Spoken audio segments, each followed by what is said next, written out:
Olá, meu nome é Walter Pomar, eu sou professor na Universidade Federal do ABC, sou integrante do Diretório Nacional do Partido dos Trabalhadores e estou gravando essa mini aula a pedido do companheiro Cristiano, da Articulação de Esquerda da Bahia. O Cristiano, está organizando um curso de formação política e pediu que eu contribuísse com este curso, fazendo uma pequena exposição sobre a tendência petista, articulação de esquerda. Eu vou iniciar essa exposição falando um pouco sobre partidos, sobre tendências, sobre as tendências no PT e encerro falando sobre a própria articulação de esquerda. Vai ser uma mini aula mesmo, portanto, maiores detalhes, questões, dúvidas, eu peço que vocês encaminhem através do Cristiano e eu, na medida do possível, tentarei responder. Meu ponto de partida é o seguinte: para a classe trabalhadora é essencial dispor de partidos. A classe dominante, ela, quando tomou o poder na França, em 1789, pela primeira vez na história, ela inventou os partidos políticos. Mas, muito rapidamente, a classe dominante passou a utilizar como instrumento de exercício permanente do poder o Estado, no sentido estrito da palavra, e uma série de instituições que, articuladas com o Estado, permitem à classe dominante exercer seu domínio e sua exploração sobre a classe trabalhadora do seu próprio país e sobre os povos de outros países. Os partidos políticos para a classe dominante são um elemento a mais, às vezes com mais importância, às vezes com menos importância, nesse maquinário de exercício do poder. E esse elemento a mais, os partidos, funcionam, quando funcionam bem, como instrumento de seleção e organização da disputa, do exercício do governo, que é uma parte do Estado. Existem estruturas permanentes do Estado que não são colocadas sob nenhum tipo de escrutínio público, como é o caso das Forças Armadas, como é o caso do sistema judiciário, como é o caso das empresas privadas da área de comunicação. São instituições fundamentais no exercício do poder e, portanto, para a classe dominante, digamos assim, os partidos políticos já tiveram importância em algum momento da história, mas hoje tem uma importância secundária, relativa, em muitos casos, inclusive, nenhuma. Pois bem, para a classe trabalhadora é completamente diferente. Como a classe trabalhadora não dispõe do poder, a organização da luta pelo poder exige um centro coordenador. E é este centro coordenador que nós chamamos de partido, no sentido mais histórico, mais geral, mais estratégico da palavra. Claro que existem partidos vinculados à classe trabalhadora que não são nada disso. São micro-organizações, seitas ou partidos estritamente eleitorais, sem nenhuma outra pretensão a não ser eleger representantes no parlamento, disputar eleições para o executivo.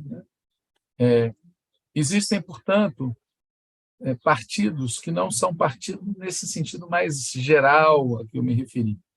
Assim como existem também aqueles partidos que abrem mão explicitamente do objetivo da conquista do poder pela classe trabalhadora.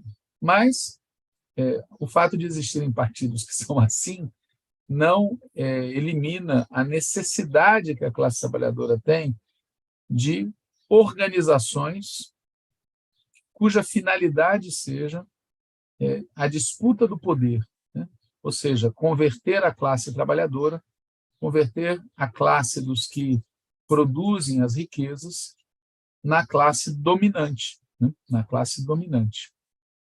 Então, começo destacando isso, é muito importante para a classe trabalhadora dispor de partidos.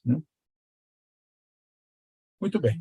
Aqui no Brasil, certo? Houve várias tentativas, mais ou menos exitosas, mais ou menos frustradas, de organizar partidos com essa característica, né? Nós trabalhamos para que o Partido dos Trabalhadores seja isso, seja um partido que organize a luta da classe trabalhadora pelo poder. Ponto número 2. A classe trabalhadora não é um bloco monolítico e homogêneo, né? A classe trabalhadora tem uma história, em cada momento da história ela é diferente. A classe trabalhadora existe no território, a depender da região do país, ela exibe diferenças importantes. A classe trabalhadora mantém relações econômicas distintas com a classe dominante, né?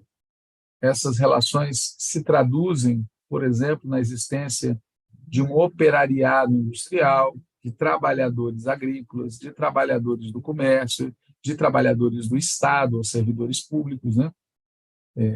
A classe trabalhadora tem diferenças internas em termos salariais, diferenças no que diz respeito ao lugar no processo de produção, diferenças no que diz respeito ao grau de maior ou menor quantidade de direitos, por exemplo, entre os trabalhadores que têm carteira profissional, são contratados legalmente, e aqueles que vivem na mais absoluta precariedade.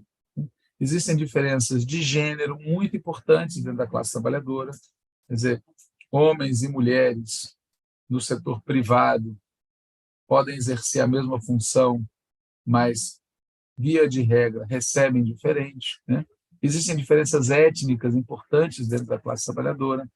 Da mesma forma, brancos e negros, brancas e negras, podem exercer a mesma função, mas no setor privado, via de regra, recebem diferente.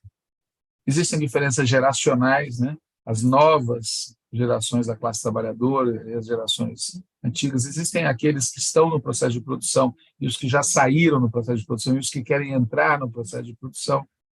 Existem aqueles que trabalham e os que vivem do salário ganho por aqueles que trabalham.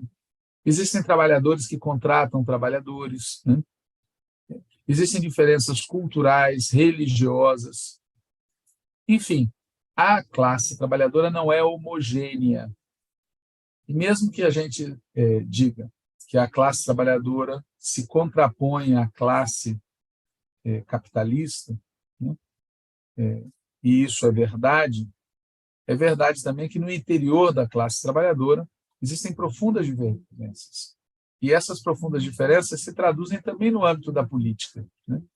Vide a última eleição presidencial no Brasil, em que uma parte da classe trabalhadora não votou em ninguém, uma parte da classe trabalhadora votou no Cavernícola e uma parte da classe trabalhadora votou no Lula. O que quer dizer que existem diferenças profundas, políticas, que são, em parte decorrentes das diferenças que eu citei antes, em parte decorrentes das distintas experiências políticas e organizativas da própria classe. A depender do tipo de experiência política, ou seja, a depender do curso da luta de classes, setores diferentes da classe trabalhadora chegam às mesmas conclusões e setores iguais chegam a conclusões distintas, né? Muito bem. Então, isso quer dizer que a classe trabalhadora precisa de partido, mas a classe trabalhadora não é homogênea. E a questão é saber como é que aqueles que organizam um partido para disputar o poder devem lidar com a heterogeneidade existente na classe trabalhadora. Heterogeneidade, que, insisto, é também ideológica e política, né? Sobre isso, há diferentes respostas na história do movimento socialista, né? Há várias maneiras de falar dessas diferentes respostas. Eu vou aqui acentuar, ou escolher uma que tem a ver com o nosso tema. Existe uma resposta que é a de construir partidos de tendências. Na prática, é fazer uma amarração frouxa entre esses distintos posicionamentos que existem na classe trabalhadora. Então, você abriga dentro do seu partido posições políticas muito diferentes entre si, alinhavadas ao redor de uma sigla que disputa processos eleitorais. Mas dentro do próprio partido, há visões muito distintas. Existem partidos que dizem e buscam ser sem tendências. São aqueles partidos onde o grupo fundador, o grupo dirigente, ele busca cooptar para o partido aqueles que pensam igual a ele e busca amoldar todos os que entram no partido a uma doutrina e a uma linha uniformes, né? Claro que, na prática, o primeiro tipo de partido, o partido de tendências, não é um partido, mas é uma federação, né? Uma federação de grupos, uma federação de micropartidos. E o segundo tipo de partido, esse que não admite a existência de tendências, é, no fundo, um partido com uma tendência só, né? É um partido de uma tendência, né? O terceiro tipo de partido é esse que o próprio PT deseja ser, que é um partido com tendências, com direito de tendências, ou seja, dentro de certos limites, o partido admite que exista no seu interior correntes que convivem e lutam entre si pela hegemonia do partido, né? O Partido dos Trabalhadores, por exemplo, tem hoje uma corrente socialista, uma corrente social-democrata e uma corrente social-liberal. Claro, nenhuma tendência petista vai se autodenominar social-liberal, mas existe dentro do partido, tá certo? Um setor espalhado em várias tendências, ou em nenhuma tendência específica, que defende posições social-liberais, que conciliam as posturas socialistas com as posturas neoliberais. O melhor seria dizer, tentam conciliar, e à medida que o tempo vai passando, essa conciliação, obviamente, é impossível, e vão se afastando do socialismo. Existem dentro do partido posições social-democratas, existem posições dentro do partido que são socialistas. Essas posições convivem com outras e convivem entre si, às vezes em luta total, às vezes com algum tipo de acordo instável, mas se admite a existência dentro do partido de uma certa diversidade, que tem que obedecer determinadas regras, né? Então, o PT é um partido com tendências, é um partido que incorpora na sua visão sobre como deve ser um partido que luta pelo poder nas condições do Brasil, nas condições da classe trabalhadora existente no Brasil, é um partido que considera que admitir a existência de tendências é algo positivo, né? O PT não chegou a essa posição do dia para a noite. Ele construiu essa posição e a formalizou em 1987, numa resolução do 5º Encontro Nacional do PT, que foi depois sofreu pequenos ajustes e foi reafirmada no primeiro congresso do partido, no ano de 1991. Desde então, não se alterou o regramento, o regulamento das tendências, né? O partido admite o direito de tendências. É importante dizer que, ao admitir o direito de tendências, o partido deixava explícito que tendência não é uma obrigação. Mas para que fazer parte de uma tendência não seja uma obrigação, é preciso que haja mecanismos no partido que garantam ao filiado que não quer se ligar a nenhuma tendência, quer apenas ser petista, garantam poder real. Porque, senão, embora seja um direito e não uma obrigação, todo filiado que quiser participar mais ativamente do partido se vê compelido, obrigado, constrangido a fazer parte de uma tendência. A gente pode dizer que é isso que acontece no PT hoje. Os filiados petistas que não são de nenhuma tendência, são laicos, eles são praticamente obrigados a se filiar a alguma tendência se quiserem participar de maneira mais ativa da vida partidária. Muito bem, então, os partidos são fundamentais para a classe trabalhadora é heterogênea, os partidos lidam com essa heterogeneidade de maneiras diferentes, o PT admite a existência de tendências como um direito, né? Como eu falei, essa conclusão não chegou do dia para a noite. Na verdade, o PT conviveu no início, nos anos 80, com partidos dentro do partido. Ou seja, havia no interior do PT organizações partidárias, inclusive com o nome de partido, Partido Comunista Brasileiro Revolucionário, Partido Revolucionário Comunista, né? Havia dentro do PT organizações partidárias com nome de partido que atuavam no PT e às vezes atuavam também em outros partidos políticos e que enxergavam no PT um partido tático, um partido eleitoral, um partido que os abrigava para outras disputas, mas não era o verdadeiro partido, né? Ficou célebre a expressão duas camisas, né? Para enfrentar o vento frio da luta de classes, às vezes é necessário usar duas camisas. Então, tinha a camisa do PT e abaixo dela havia a camisa do verdadeiro partido, né? Então, existia dentro do PT uma série de partidos dentro do partido. E existia dentro do PT quem lutasse contra esses partidos dentro do partido, que não eram apenas, digamos assim, de esquerda, né, ou de ultra-esquerda. Havia também aqueles que, na prática, questionavam a existência do partido e defendiam a sua dissolução por acharem que havia sido prematuro criar o PT. Nesse contexto de luta contra aqueles partidos dentro do partido que tinham uma visão sobre o PT diferente daquela que havia sido a impulsionadora da criação do PT. E, diante da existência dentro do partido de setores que queriam liquidá-lo, dissolvê-lo, acabar com ele, em nome de uma frente ampla para enfrentar a ditadura, né? E contra essas duas posições se constituiu dentro do PT a chamada articulação dos 113. Né? Isso ocorreu em 1983. A articulação dos 113 era uma tendência, de fato, embora alguns dos seus integrantes não admitissem isso, né? Mas era uma tendência de fato, que lutava contra os partidos dentro do partido e contra aqueles que queriam dissolver o PT. Né? Essa articulação dos 113 se tornou, portanto, oficialmente, a primeira tendência petista, tá certo? Tendência de petistas em defesa do projeto original do PT. Né?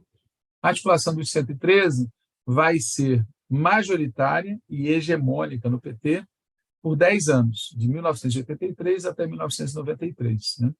Veja que eu usei a expressão majoritária e hegemônica. Ela tinha maioria numérica nas instâncias partidárias, pelo menos na maioria das instâncias partidárias, mas ela também era hegemônica, ou seja, as ideias que ela defendia foram, pouco a pouco, conquistando os demais setores do partido. Né? Tanto é que, quando chega em 88, 89, 90, os partidos dentro do partido, na sua imensa maioria, se dissolvem, se convertem em tendências petistas, reconhecem a natureza estratégica do PT. E, com isso, se cria uma situação em que predominam no PT tendências petistas. Né? Essa é a situação do PT nos anos 90, diferente da situação do PT nos anos 80, em que, como eu falei, havia partidos dentro do partido. Pois muito bem, a articulação dos 113 existe com essa forma de 83 até 93. Por que dos 113? Porque ela foi lançada a partir de um manifesto que tem 113 assinaturas. Né? Muito bem. A articulação dos 113 era majoritária e hegemônica no partido quando o PT enfrentou o grande teste dos anos 80, que foi a eleição presidencial de 1989. Né?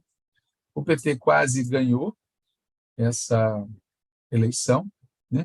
Lula quase foi eleito presidente da República em 1989, e a eleição de 89 marca um antes e depois na história do Brasil e na história do PT. Né?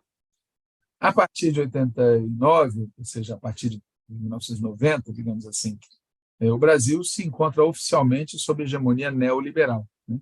Primeiro o governo do Collor, depois o governo do Itamar, depois o governo do Fernando Henrique Cardoso, que durou 2 mandatos. E, por outro lado, é um período em que o mundo socialista está em crise, né? É o período em que a União Soviética se dissolve, em que a China adota um conjunto de reformas que causam muita confusão no mundo socialista. O debate sobre as reformas chinesas, naquela época, causava muita confusão, maior do que hoje. E é, portanto, um período em que, aqui no Brasil, o modelo de desenvolvimentismo conservador, impulsionado pelo Estado, também está em absoluto colapso, né? É a era, segundo o Fernando Henrique Cardoso, em que se buscava por fim a era Vargas, né? Muito bem. Então, esse era o contexto do Brasil pós-89. Mas havia uma novidade, além disso tudo que eu falei. Pela primeira vez na história do país, a classe trabalhadora, seu principal partido, no caso o PT, se tornara tão forte que conseguira polarizar a disputa presidencial e, no segundo turno, fora um desses polos. Isso era uma imensa novidade. Na história anterior do país, havia disputas polarizadas entre diferentes setores da classe dominante, em que a classe trabalhadora tinha que escolher o mal menor. Em 89, passaram a ser os setores da classe dominante que tiveram que escolher o mal menor, se Collor ou se Lula, né? Em 89, nós conseguimos montar uma frente no segundo turno muito ampla, né? E desde então até hoje, em todas as eleições presidenciais ocorridas no Brasil, o PT ou está em primeiro ou está em segundo lugar, né? O que é um sinal, um dos sinais dessa mudança política que ocorreu no Brasil, né? E essa mudança impacta o próprio PT, porque abre-se uma discussão dentro do partido sobre como atuar nessa nova etapa, marcada pela hegemonia neoliberal, marcada pela crise do socialismo e marcada pela própria força do PT, né? Muito bem. Nesse debate, a articulação dos 113 se divide, né? Não só a articulação dos 113, mas o partido inteiro se divide. A gente pode falar, a grosso modo, que havia dentro do PT aqueles que queriam manter, nos anos 90, a mesma política adotada nos anos 80. Havia aqueles que defendiam ajustar a política dos anos 80 à realidade dos anos 90, mas mantendo os princípios fundamentais. E havia aqueles que defendiam adotar uma política qualitativamente distinta daquela adotada nos anos 80. Evidentemente, isso é o nosso ponto de vista. Outros diriam bastante diferente disso, né? Essa diferença entre os que queriam ajustar, atualizar, e aqueles que queriam adotar uma nova política se traduziu, dentro da articulação do 113, numa imensa luta interna, que vai durar os anos 90, 91, 92 e parte de 93, né? É um período de muitos encontros partidários, é o período que acontece o primeiro congresso do PT, é o período, como eu falei, que tem início o governo Collor, e tem curso, debate sobre o fora Collor, acontece o impeachment do Collor, há um debate sobre como agir frente ao governo Itamar, sobre como agir frente à revisão constitucional, sobre que posição adotar no plebiscito sobre forma e sistema de governo, monarquia-república, parlamentarismo, presidencialismo. É um momento em que o debate sobre o socialismo está no auge, né? É um momento em que a discussão política sobre os rumos do país e do mundo produz uma divergência muito grande dentro do PT, dentro da articulação do 113, e essa divergência se traduz ou se materializa em 1993 numa cisão da velha articulação do 113, né? Ali surgem dois setores. De um lado, a articulação Unidade na Luta, de outro lado, a articulação de esquerda, né? A articulação de esquerda, em 1993, no 8º Encontro Nacional do PT, conforma uma aliança com outros setores do partido, e essa aliança sai vitoriosa do 8º Encontro Nacional do PT. A articulação Unidade na Luta é minoritária no 8º Encontro Nacional do PT, em aliança com outros setores do partido, aquilo que a gente chamava pejorativamente na época de direita do PT, a Unidade na Luta e esses setores da direita do PT são minoria no Diretório Nacional eleito em 1993. Né? Essa situação é inédita na história do partido. Né? O 8º Encontro Nacional de 1993 é o único em que o grupo, então, majoritário sofre uma derrota desse tamanho. Algo parecido vai ocorrer em 2005, quando também o grupo majoritário da época sofre uma derrota e perde maioria no diretório. Mas em 2005, embora derrotado na composição do diretório, o grupo majoritário consegue vencer no voto, a eleição do presidente do partido. Já em 1993, não houve disputa da direção do partido. A própria maioria, liderada pela articulação de esquerda, convida o companheiro Lula a ser, de novo, presidente do partido. Não há uma disputa. Né? Em 1994, quando concorre às eleições presidenciais, Lula se licencia da presidência do PT, que é, então, encabeçada por Rui Falcão, que havia sido, em 93, um dos dirigentes da articulação de esquerda. Né? Muito bem. Vamos voltar, então, a 93. 93, 8º Encontro Nacional do PT, realizado em agosto, cisão da articulação do 113, de um lado a articulação Unidade na Luta, de outro lado a articulação de esquerda. A articulação de esquerda ainda não tem esse nome. Né? Ela havia se constituído anteriormente a partir de um manifesto chamado Manifesto à Hora da Verdade. Por isso, muita gente chamava, naquela época, a articulação do 113, de HV, né? Hora da Verdade. Esse era o nome que muita gente dava àquilo que vai se chamar, a partir de setembro de 1993, de articulação de esquerda. Em setembro de 93, os que haviam cindido se reúnem e dão esse nome, articulação de esquerda, para a tendência que, a partir de então, existe até hoje, 30 anos depois. Né? Bom, em 1995, no 10º Encontro Nacional do PT, a articulação de esquerda novamente encabeça uma aliança com outros grupos da chamada esquerda petista e perde o Encontro Nacional. Perde por muito pouco, né? Por 2 votos, na definição do texto base do Encontro Nacional, e por 16 votos perde a presidência do partido, numa disputa que teve, de um lado, Hamilton Pereira, o conhecido poeta Pedro Tierra, encabeçando a chapa apoiada pela articulação de esquerda, e, de outro lado, José Dirceu de Oliveira e Silva, mais conhecido por Zé Dirceu, encabeçando a chapa liderada pela, então, articulação Unidade na Luta. Né? Bom, a chapa liderada, o campo liderado pelo Zé Dirceu, ganha o encontro de Guarapari, 10º Encontro Nacional do PT, realizado na cidade de Guarapari, Espírito Santo, e, a partir de então, até 2005, de 95 até 2005, esse campo é que dirige o partido. Né?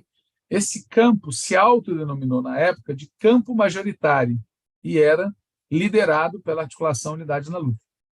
Em 2005, como eu já comentei, o campo majoritário perde a eleição para o diretório e ganha a disputa para a presidência. De 2006 em diante, o campo majoritário deixou de ser majoritário e passa a se chamar Construindo um Novo Brasil. Há diferenças de composição, de linha política, entre a articulação dos 113, majoritário e Construindo um Novo Brasil. Evidentemente, os integrantes do Construindo um Novo Brasil reivindicam serem uma certa continuidade da articulação dos 113 e do campo majoritário. Isso faz parte da polêmica sobre o próprio PT, sobre a história das tendências, etc. Mas há uma continuidade, são 3 grupos majoritários no partido. A articulação dos 113, de 83 a 93, o campo majoritário, de 95 a 2005, e a CNB, de 2006 até os dias atuais. Muito bem. E a articulação de esquerda, o que acontece com ela? Ela continua existindo, de 93 até hoje, sofre muitas alterações internas, entrada de outras pessoas, saída de muitas pessoas, perde espaço relativo, né, dentro do partido. A articulação de esquerda chegou a ter, em 1993, num partido que era muito menor que o atual, e era um partido militante, né, chegou a ter em torno de 30%, hoje tem em torno de 5%. Naquela época, o partido era muitas vezes menor e muitas vezes mais militante do que hoje. A articulação de esquerda, como eu falei, sofre muitas transformações internas, mas mantém uma existência contínua nesses 30 anos. Essa existência pode ser acompanhada na leitura dos documentos que a articulação de esquerda produziu ao longo de toda a sua história. Quais são as ideias fundamentais que a articulação de esquerda defende? Primeiro, a defesa do socialismo, a defesa de que o PT continue lutando por uma sociedade sem explorados nem exploradores, uma sociedade sem dominação e sem opressão, uma sociedade socialista, nos termos que o próprio PT define o socialismo. Então, essa é a primeira ideia, e é talvez a ideia essencial que orienta a atuação da articulação de esquerda, a defesa do socialismo. Uma segunda ideia fundamental é a de que a luta pelo socialismo no nosso país implica em derrotar revolucionariamente a classe dominante brasileira. Existem dentro do PT, como nós sabemos, setores que abandonaram o socialismo, aderiram a uma visão que a gente pode chamar de social-democrata, em alguns casos, ou de social-liberal, em outros casos.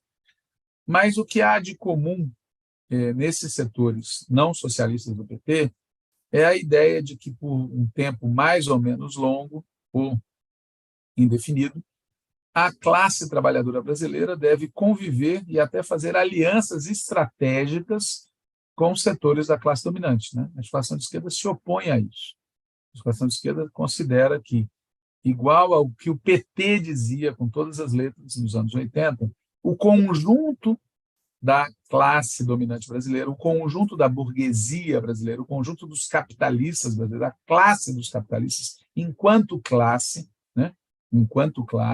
é inimiga da classe trabalhadora e do seu projeto histórico, o socialismo, assim como é inimiga das transformações que o Brasil precisa fazer para se aproximar da condição socialista. A classe dominante é inimiga da reforma agrária, é inimiga da reforma tributária, é inimiga da reforma bancária, é inimiga de um conjunto de transformações estruturais de que o país necessita, de que a classe trabalhadora brasileira necessita para que o nosso país possa ter soberania, possa ter bem-estar social, possa ter igualdade, possa ter liberdades democráticas e possa ter desenvolvimento.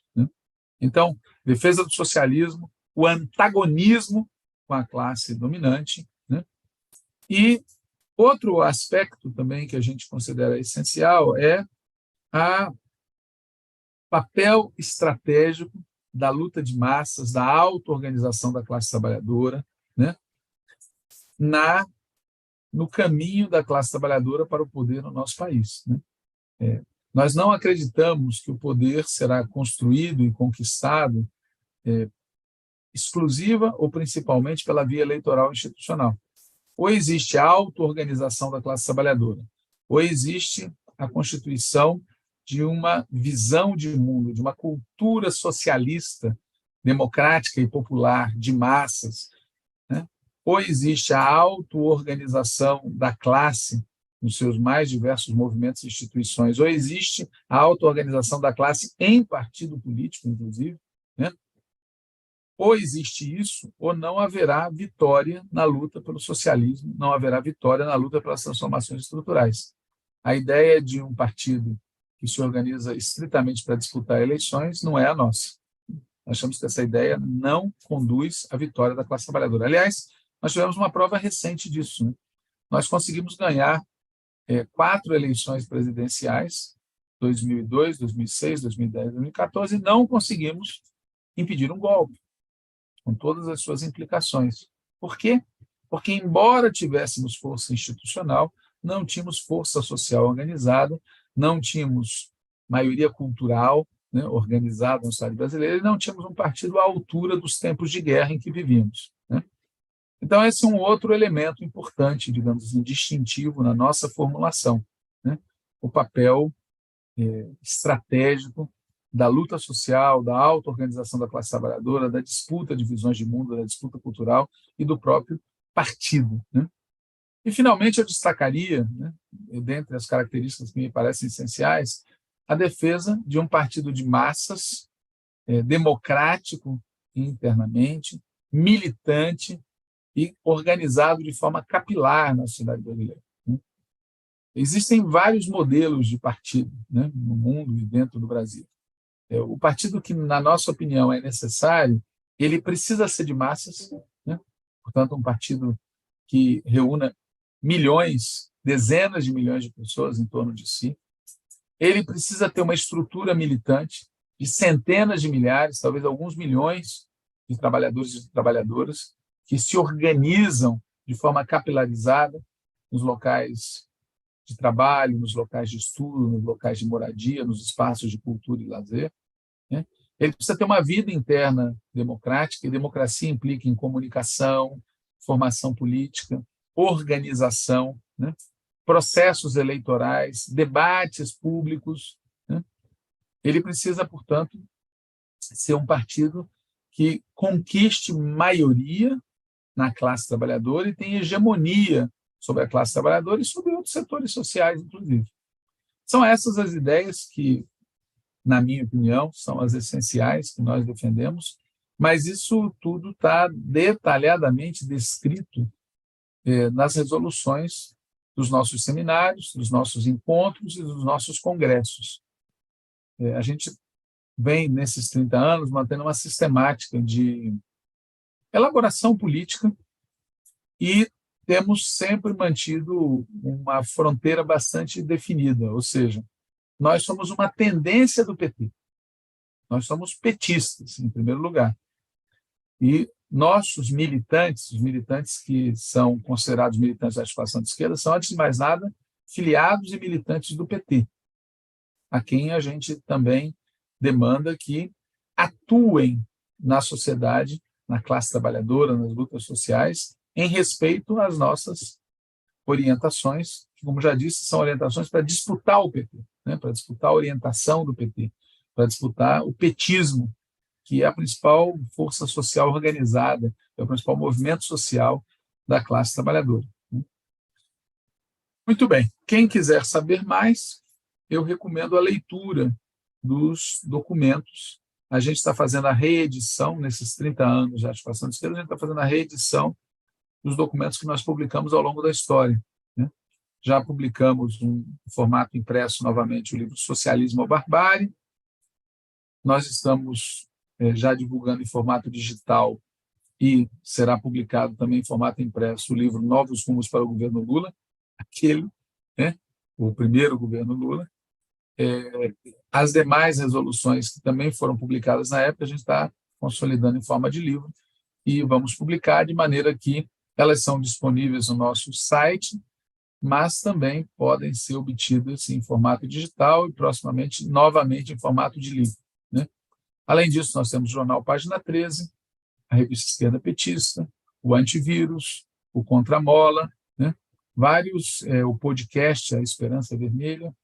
Nós temos vários instrumentos de comunicação, espaços regulares de formação política e uma estrutura de direções nacional, estaduais, municipais, setoriais e, como já referi, uma preocupação sempre de debater. Nós achamos que é preciso que o PT cumpra a sua finalidade histórica. A sua finalidade histórica é contribuir na luta da classe trabalhadora brasileira pelo socialismo.